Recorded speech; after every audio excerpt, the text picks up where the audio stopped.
Alright, hi y'all. This question is going to be over Smith chart, and luckily we have one from a previous, past the final actually, 2023 fall, if y'all want to work along with it, or work it before, and then check yourself here, and yeah, let me erase here. I needed to make sure I could do this by myself before I made a video on it. So for this problem, we have a microstrip line that has both a quarter wave transformer and a stub. So this is more of like a 2-in-1 type of question, which is nice because I know some of y'all wanted to practice over stubs and transformers. So, I mean, this will get a 2-in-1. So it says, we have a ZL of 100 plus J50, and we have a characteristic impedance on the line of 50 ohms, and we have an open circuited stub, which is very important. Open circuited stub here in parallel with the main feed line at a distance d is equal to 0.15 lambda g, which is nice. They give it to us. It then says the stub has a length of ls and also a characteristic impedance of 50 ohms. Quarter wave transformer, blah, blah, blah, whatever. Okay, so we're trying to find the normalized input admittance just to the right of the stub. So we want to find this value here. So admittance, by the way, and of course it has to be normalized. It's asking for normalized. So use this first Smith chart for this problem. Okay, so first thing we need to know is what is our load impedance, our normalized load impedance, because remember, Smith charts only deal with normalized values. This is equal to ZL over ZO, 100 plus J50 divided by 50. This is 2 plus J, 2 plus J, right? In ohms. Normalized, of course, so we plot 2 plus J. Remember to plot this. We have 2 plus J here, and this is 2 plus J. For this particular problem, since I'm doing it on the tablet, it's going to be a little difficult, unless actually... Yeah, okay, I do have a ruler here, but you know what? Putting it on the screen probably isn't the best idea. Whatever, it's fine. Oh, it was working. Oh my gosh, this is terrible.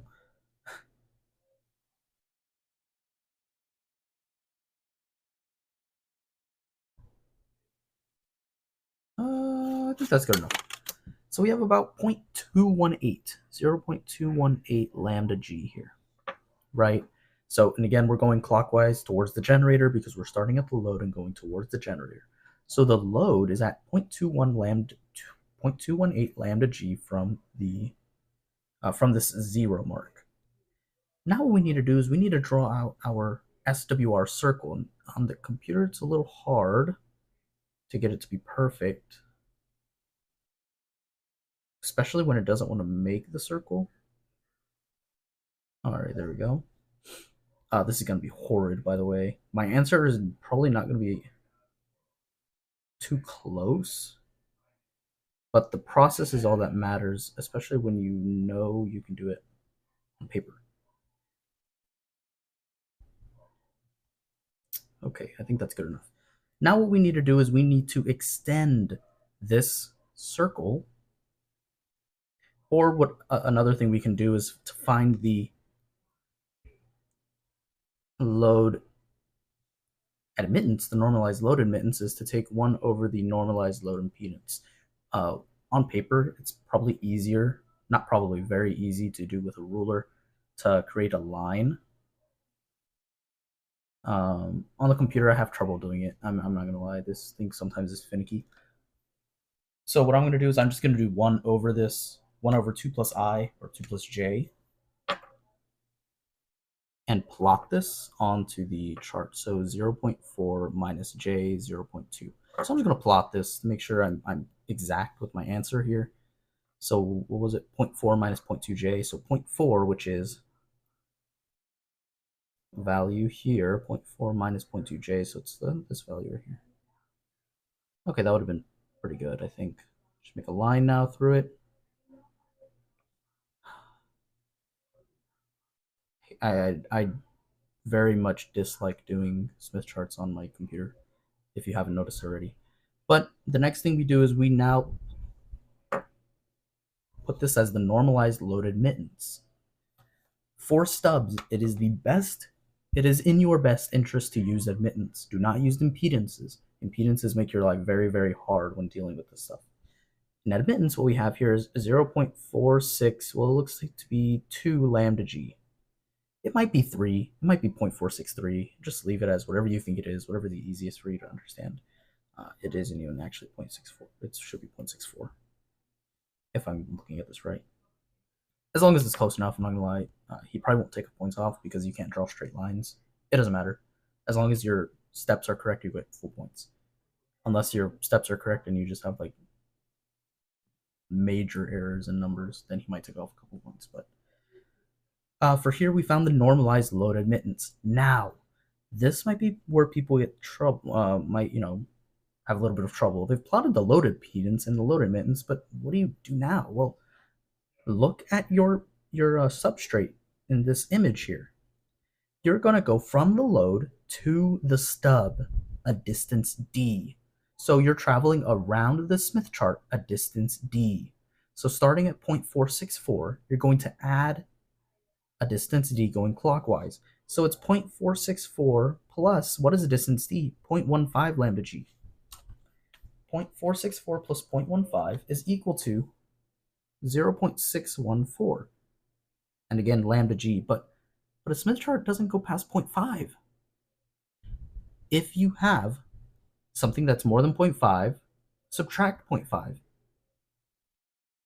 Since the same spot, the impedances repeat itself every half wavelength, you can now subtract 0.5. So now you get 0.114 lambda g.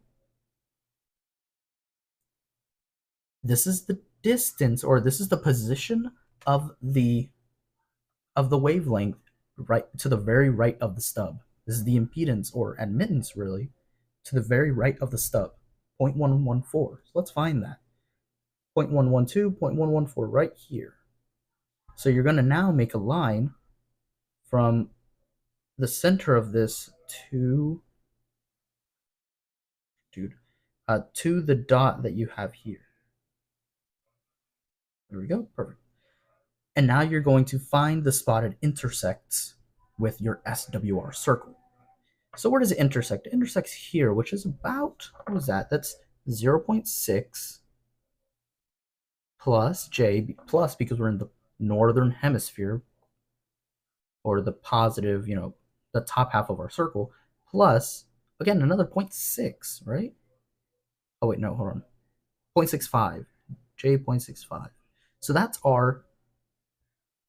is the load, or the input admittance of our stub, our normalized value. This is equal to 0.6 plus J, 0.65. And remember, this is in Siemens because we're in 1 over ohms, the inverse of ohms. Now it says, again, hopefully this made sense. Your distance d is the distance from here, going clockwise, here to here. This is our distance d in wavelengths. Now it says design the sublength in terms of lambda g. Okay, so we want to design the length ls in terms of lambda g. Okay, well, how are we going to do that? How do we find length s? Using the second Smith chart now. Well, remember what the job of the stub is to do. What does the stub do? Well, what the stub does is it gets rid of all of your reactance. It gets rid of the imaginary portion of your admittance. So looking at the admittance to the very right of the stub, 0.6 plus J 0.65, the stub must be minus J 0.65. So it must be down here, minus J 0.65. Now what you do is you create a line right through that dot, and you note down the distance that this is at. So it's at 0.408 lambda g.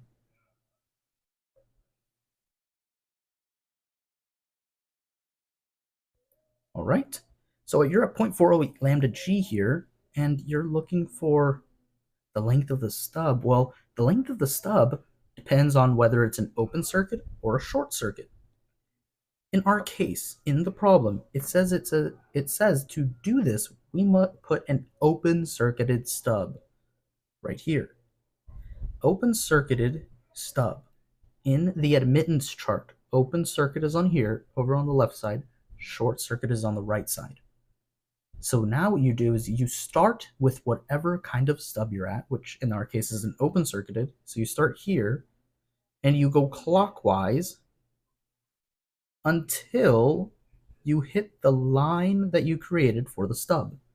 In our case, it's 0.408 lambda g.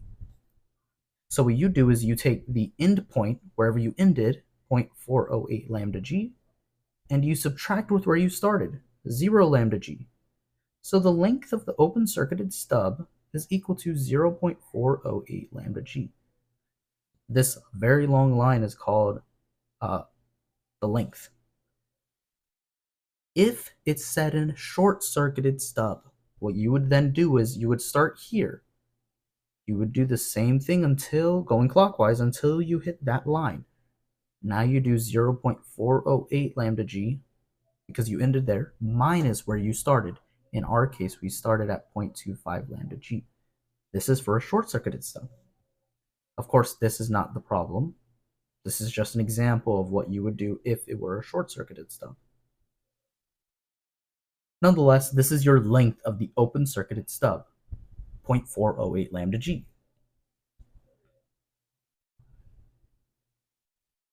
Now it says find the value of lambda g in millimeters. Well, lambda g, given in your formula sheet, is lambda 0 over the square root of epsilon r, the effective relative permittivity, and lambda 0 is equal to c over f. And we have all these values. We have the frequency, we have the speed of light, and we have the epsilon r right here, the effective. We have the frequency right here. So what we get is 3 times 10 to the 8th divided by 5 times 10 to the 9th divided by the square root of 1.75. And what we get is, let me put this in here.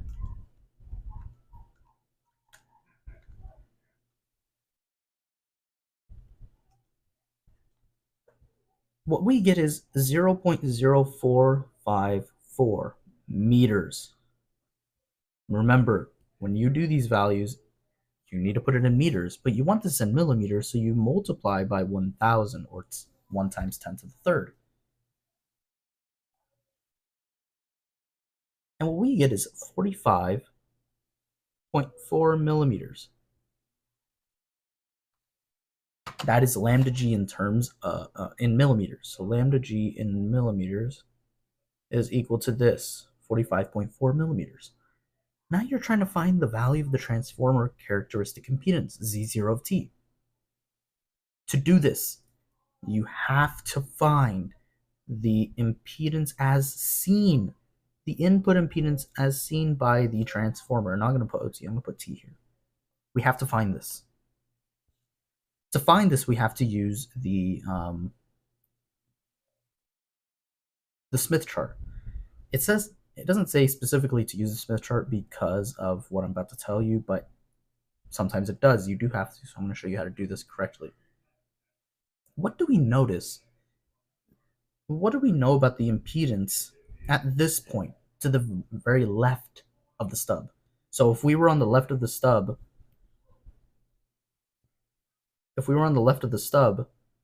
what is this impedance? Well, what it's going to be is it's going to be 1 over yn of the stub normalized minus the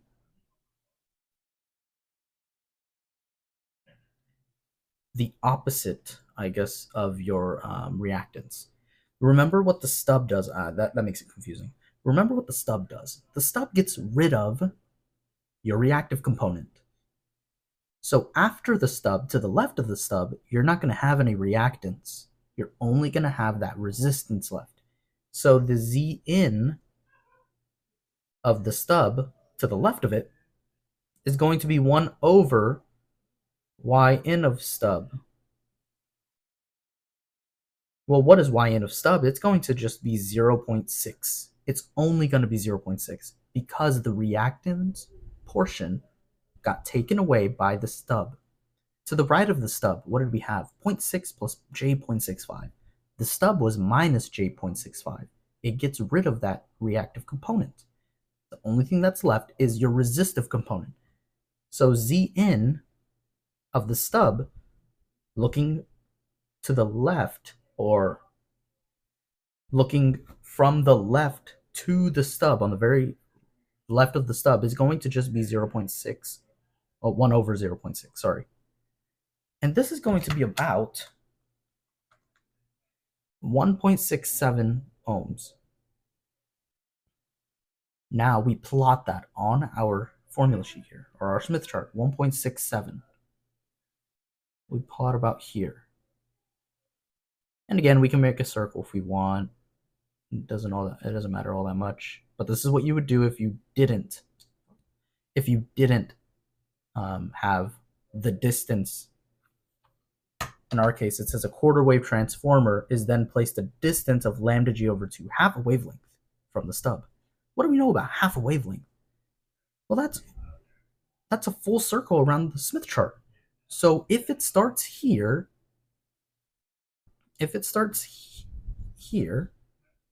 we go half a wavelength around the Smith charts back to where it started.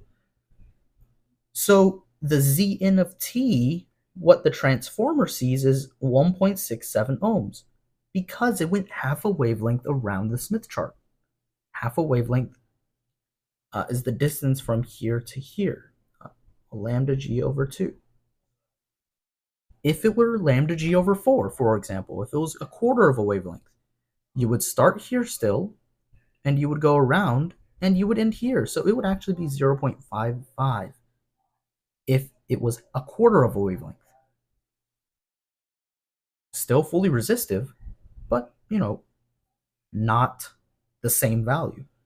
So what do we do to find the characteristic impedance of the transformer? Well, Z0 of t is equal to the square root of Z, and remember this is normalized, Z0 times Z in of t, not normalized. But how do we get from normalized to unnormalized?